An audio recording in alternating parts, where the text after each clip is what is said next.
We all know the story of the 10 plagues that the Egyptians were handed so generously by God through the intermediaries of Moses and Aaron. Hopefully you know it from the actual story in the Bible, in the Torah, or if you know it in fiction from the movies. But in any case, we're familiar with this whole story of 10 plagues taking over a year. Now, if God wanted to punish the Egyptians and destroy the Egyptians and free the Jewish people from their slavery, couldn't he just do it in one thing?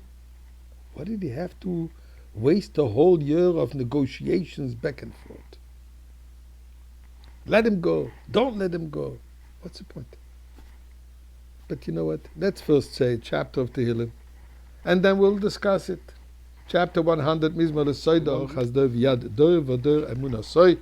And friends, yes, keep reminding you, do it myself, some charity in whatever pushki you have, whatever tzedakah box you have, and then once it's full, or half full, give it away for a good cause.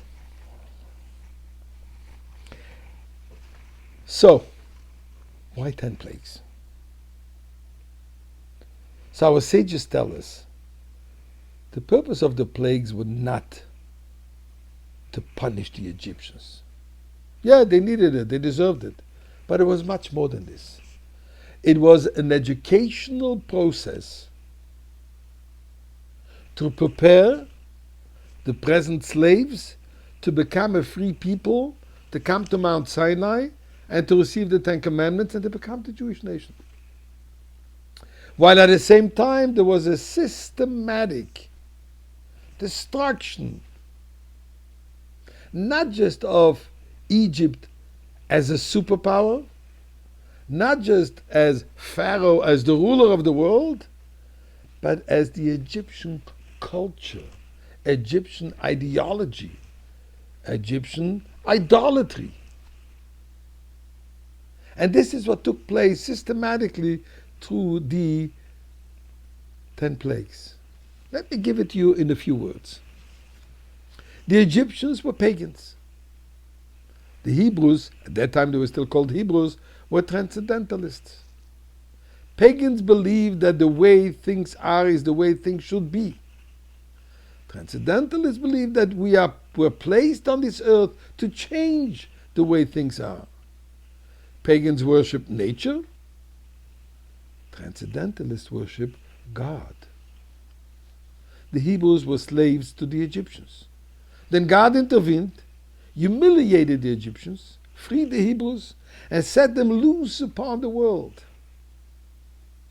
In a few words, that's the story. So therefore we read of the 10 plagues, which was visited upon the Egyptians. And as I said earlier, it's not about cruel punishment. It's not about payback for what they did to the Jews for 210 years. But as the verse says, God says, I will give them those plagues so that you shall know that I am God. The Nile, which was Egypt's source of sustenance and most revered deity, turns to blood. The soil turns to vermin. The skies rain a lethal deluge of fire and ice. The light of day turns into inky blackness. Nature is transformed from a nurturing mother into a capricious witch. Taking the Jews out of Egypt would not have achieved anything if the Jews had taken Egypt along with them when they went.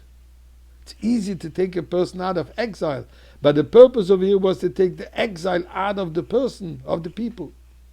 So to achieve that, first the Jews had to witness the destruction of Egypt's idols.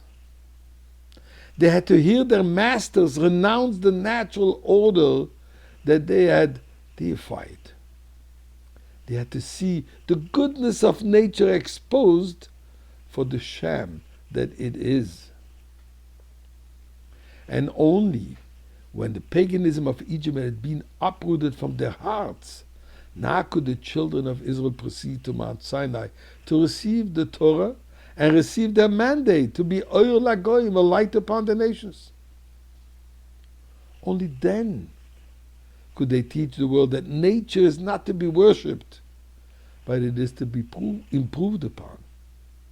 That the way the things are is to be supplanted with the way things ought to be, realizing that they have to be permeated with godliness, and realizing that all is by and for God, with the ultimate purpose of leading us to the ultimate redemption with Mashiach.